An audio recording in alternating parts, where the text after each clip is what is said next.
আমিও বানিয়ে ফেললাম ভাইরাল আলুর স্টিক্স।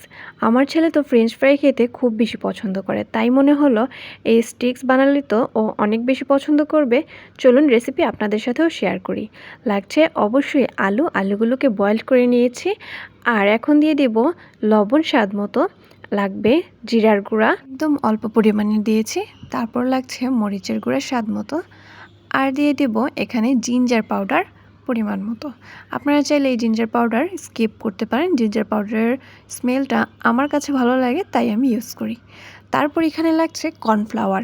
এই কর্নফ্লাওয়ারের পরিমাপটা যদি ঠিকঠাক মতো না হয় তাহলে কিন্তু স্টিকগুলো বানাতে আপনার ঝামেলা হতে পারে। তারপর সব কিছু দিয়ে একদম ম্যাশ করে নিয়েছি। আর পরে মনে হচ্ছিল একটু চিলি ফ্লেক্স অ্যাড করলে দেখতে ভালো লাগবে, তাই চিলি ফ্লেক্স অ্যাড করে নিয়ে তারপর আবার ম্যাশ করে নিলাম। তারপর আমি একটা বোর্ডের মধ্যে তেল দিয়ে দিচ্ছি।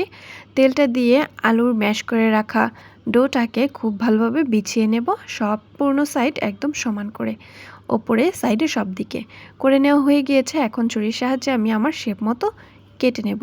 আপনারা আপনাদের ইচ্ছে মতো শেপে কেটে নিতে পারেন। তারপর এটাকে আমি ডিপ ফ্রিজে রেখেছিলাম 10 মিনিটের জন্য। ডিপ ফ্রিজে রাখার পর অনেকটা সেট হয়ে যায় আর রাবারের মতো হয়ে যায়। এতে করে কি হয়, ভেঙে যাওয়ার সম্ভাবনাটা কমে যায়। তারপর তেলটা কুসুম গরম হয়ে এলে একটা একটা করে স্টিক উঠিয়ে নিয়ে আমি দিয়ে দিলাম। আলতো হাতে দিতে হবে যেন ভেঙে না যায়, আর উল্টিয়েও দিতে হবে আলতো হাতে যেন স্টিকগুলো কোনোভাবে ভেঙে না যায়। আমি প্রথমবার তৈরি করেছি, এর জন্য পরিমাণে একটু কম নিয়েছিলাম। যদি আমারটা পারফেক্টভাবে না হয় তাহলে দেখা যাবে অনেকগুলো আলু নষ্ট করা হয়ে যাবে, সেই দিকে খেয়াল রেখে আমি একদম অল্প করে বানিয়েছিলাম ট্রাই করার জন্য। কিন্তু এটা বানানোর পর দেখলাম যে না, পারফেক্ট হয়েছে আর খেতেও মজার ছিল, একদম মুচমুচে হয়েছে। যখন লাল লাল হয়ে এসেছে, একদম লাল লাল হওয়ার পর আমি নামিয়ে নিচ্ছি।